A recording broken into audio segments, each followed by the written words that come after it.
Today I will show you a thriller, drama film from 2009, titled Kaiji the Ultimate Gambler. Spoilers ahead. Watch out and take care. It's a stormy night in the city when Kazutaka Hayao, wealthy socialite and president of the financial consulting firm Tei Corporation, asks his employees what gives man the ultimate power. They have many answers for him like military power and market dominance, and Rinko Endo is scolded when she replies money since that's too basic, the real point is what you do with it. However, Yukio Tonegawa is praised by his boss for answering that power is having the financial muscle to build your own kingdom, like a fallout shelter. He also points out that Japan is filled with hopeless young men that will serve as labor for construction. Sometime later, Kaiji too is going through his usual daily routine.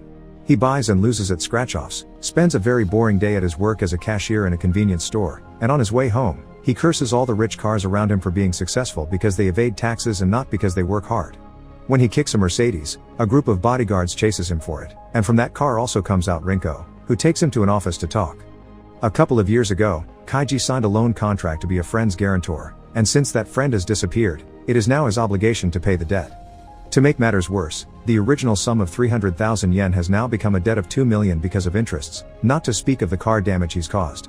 Since he can't pay that amount, Rinko offers him a deal. There's a gambling cruise he can participate in, filled with broke losers like him, and if he wins, his debt will be wiped clean. After Rinko gives him a speech on how crappy his life is and this being the only opportunity to start over, Kaiji accepts. Later in the evening, while Rinko hands in Kaiji's profile at the company mentioning she's filled her quota, Kaiji gets on board the cruise, which is indeed filled with broke losers. Yukio is the host and the one that will explain the rules of the game they'll be playing tonight. Each player is given 3 1 million yen stars with an interest of 1% per minute. If someone wins, not only will the company wipe the debt clean, they'll buy back the stars too. Players are also given 12 rock paper scissors cards that they'll use to play the game as usual. Each time they win a round, they get a star from their opponent. To win, they must use all their 12 cards and have at least 3 stars after 30 minutes. No questions are allowed, and after Yukio calls them babies, he leaves so they can start playing. All the players rush to find an opponent and Kaiji is approached by Juji Funai, a man that proposes a truce. If they play the same cards and cause a draw, they won't lose any stars and will get rid of their cards quickly, giving them an easy way out. Kaiji accepts and the game begins normally, helping both players lose their cards with no issues. But at the last minute, Funai backstabs Kaiji and scams him out of 2 stars by playing to win instead of to draw, leaving him with just 1 star and 1 card. Furious, Kaiji drops his card and punches Funai, causing him to bleed on the floor and the card as well. Security quickly separates them, but soon a new commotion begins. Funai tells everyone that Kaiji's last card is scissors so everyone would go after him for an easy star, and Kaiji retaliates by announcing Funai only has rock left. Everyone starts arguing over this possibly being a trick or not, and they're suddenly interrupted by a guard that brings Koji Ishida back into the game after he was caught trying to flush his cards down the toilet, which is against the rules. With 10 minutes left on the clock, Funai takes advantage of the moment to announce his latest idea, a reshuffle, that way nobody will know each other's cards anymore. Everyone accepts, including Kaiji, because he has a plan. Funai takes all the cards, shuffles them, then gives each player back the same amount they had before. Kaiji receives the card with the bloodstain again and decides to team up with Ishida to play against Funai on a 1-card match for 3 stars. Funai is sure he will win because he knows Kaiji's last card, but Kaiji expected this and defeats him easily. This was his plan all along. Knowing Funai would have noticed the blood mark, Kaiji took one of Ishida's cards and added blood on it to make it pass as his own stained card, tricking Funai into playing the incorrect one. After dividing Funai's stars between them so they both have 3, Kaiji and Ishida play their last cards by tying on purpose and win, or at least, that's what they think. Because while they're in the middle of celebrating as the time runs out, Ishida finds a card in his pocket he forgot about. Since Kaiji sticks to his promise of a team-up and accepts the card as his as well, both of them lose. They are taken to work deep underground in forced labor for the construction of Hayau's kingdom. The conditions are awful, the hours are long, they don't have breaks, their meals are incredibly basic, and they all bunk together in a very small space to sleep on the floor. They're also branded on their shoulders with a microchip so they can't escape, and their pay is pathetic. It's not even in yen, they're paid in their own currency called perica, which is only valid in the underground. It's worth 1/10 of a yen, making Kaiji's salary 350 yen per day, which is around $3. As little as it may be, Kaiji thinks of saving up the money to be able to pay his debt, but soon the temptations arrive, a card offering beer and tasty greasy food. He manages to turn down the offer at first, but after the foreman gives him a free beer for being his first one and whispers sweet words about how delicious everything is, Kaiji desperately gives in and ends up spending almost all his money on snacks and more beer. Most workers do the same, and this is the way the company keeps them there working for free for years. The next day, an earthquake shakes their working area and Ishida gets hurt. Kaiji hurries to take him to the infirmary, where he discovers most patients aren't being treated because they must pay with Perica if they want medicine. There, they meet Makoto Sahara, who tells them he overheard the foreman making fun of them and explaining how the system is designed for them to fail. They begin losing hope, but the doctor tells them not to worry because they'll be collecting people for the Brave Men Road soon. The next time the snacks cart comes around, Kaiji calls out the foreman for his trickery and asks his co-workers to wake up from a dream that is never going to happen. Their argument is interrupted when some guards come to pick Sahara up because he's been chosen for the Brave Men Road, a very dangerous game where winning gives you freedom but losing takes your life. Ready to take the risk, Kaiji volunteers to go too, and Ishida also joins them. All the chosen players are blindfolded and get their hands tied up as they're taking to their destination, although Kaiji can tell they're being put in a vehicle and then an elevator. When they're finally allowed to see again, they discover they're on the roof of a skyscraper and Yukio is here again to explain the rules. Each player is given a voucher for 10 million yen and to cash it, they must go to the hotel across the street by crossing the Brave Men Road, which consists of two rather narrow beams. They can't even crawl on them because they're electrocuted. Walking while keeping balance is the only option. Such rule is in place to make the game harder but also more interesting since it's being transmitted to a bunch of socialites as reality entertainment. The players are too scared at first, but when Kaiji accepts to participate, he inspires the others to join as well. Yukio goes back to the hotel where he and Rinko will be hosting for the socialites that are watching the game. Meanwhile, Kaiji draws lines on everyone's shoes so they can align them with the middle of the beam and keep better balance. The group slowly begins making their way across the beams, and Kaiji almost slips, but he manages to recover his balance before the worst happens. But soon everyone gets nervous when a bolt of lightning strikes nearby, promising a storm. One of the players is too anxious to continue but Sahara refuses to help him, so he ends up slipping, getting electrocuted, and falling off the beam. This loss immediately lowers everybody's morale and one by one, the players fall off to their deaths until only Kaiji, Sahara, and Ishida are left. Each fall is celebrated by the watchers as if it was a point gained in a sports match, which disgusts Rinko. The storm soon reaches the players, and while Sahara and Kaiji refuse to give up, Ishida does admit his time has come. He gives Kaiji his voucher, asking him to cash it and send the money to his daughter, and as soon as Kaiji turns around, Ishida lets his body fall in complete silence to spare his friend from the panic.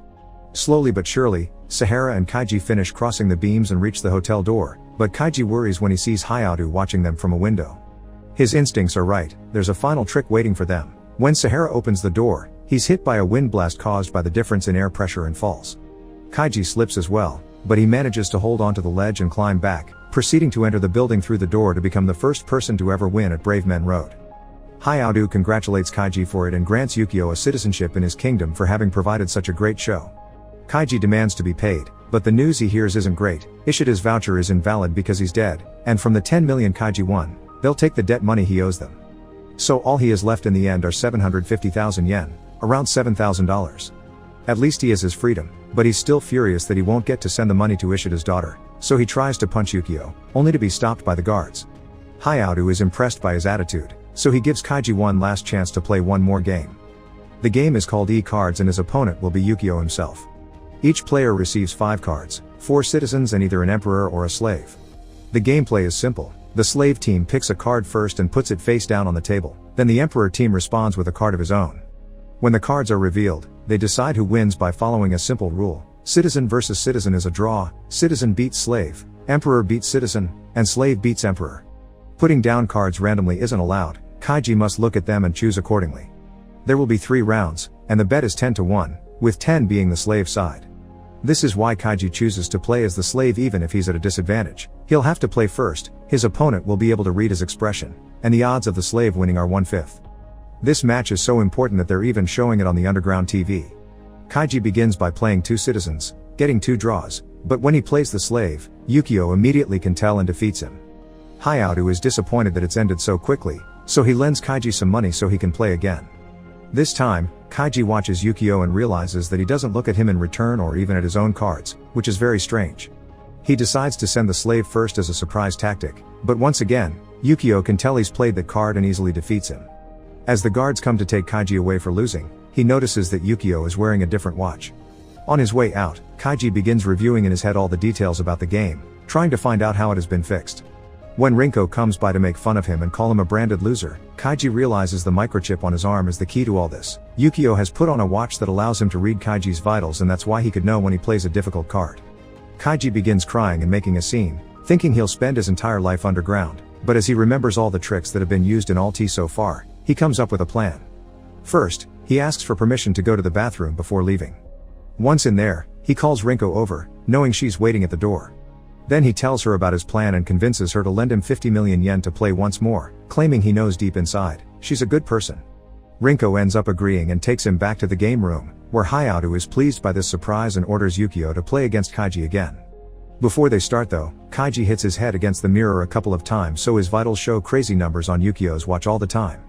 At the table, he grabs 3 cards and hides them on his lap, but then changes one while Yukio isn't looking, and the 2 remaining cards on the table end up with bloodstains on them when Kaiji shakes his head. The game begins and for the first time in his life, Yukio is nervous and unsure because he can't rely on the watch anymore. The first cards they play are citizens so it's a draw, but the second round is when things get interesting. Kaiji plays a card with a bloodstain on it.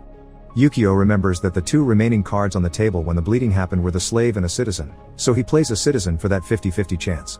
Kaiji's card is also a citizen so this is another draw, but Yukio now gets confident. This means the next bloodstained card will be the slave. After one more citizen draw, they're down to 2 cards, and Kaiji plays the other bloodstained one. Believing it to be the slave, Yukio is about to play a citizen but stops himself when he realizes Kaiji must have seen the blood because it's the same trick he had used back on the cruise. He also realizes he saw Kaiji swap one of the cards after he took the first 3, which means the one on the table now is also a citizen and this has been a trick all along. Confident in his conclusion, Yukio plays the emperor, only to get the biggest shock of the day. Kaiji has played the slave, so he wins the game. As the workers underground celebrate the victory, Kaiji explains he never swapped the cards, he only pretended he did. Hayato gets furious with Yukio for having lost him a lot of money, so after hitting him with his cane, he revokes his citizenship in the kingdom and sends him to work underground for the rest of his life. The next day, Kaiji and Rinko divide the money while celebrating over lunch. But suddenly, Kaiji passes out because Rinko has put something in his drink. When he wakes up later, all the bags with the money and Rinko herself are gone, but she's left behind a letter explaining she's taken the money because Kaiji didn't think of the interest per minute on the loan and the payment for the car damage he still owed her. In the end, he's only left with 450,000 yen, around $4,000. Kaiji freaks out while Rinko gets away in her car and throws her company pass out of the window, enjoying her newfound freedom and accepting she isn't a good person after all. Sometime later, Ishida's daughter receives an anonymous envelope with 450,000 yen and her father's game voucher. Make sure to subscribe and turn on notifications so you can watch more videos like this. Thanks for watching.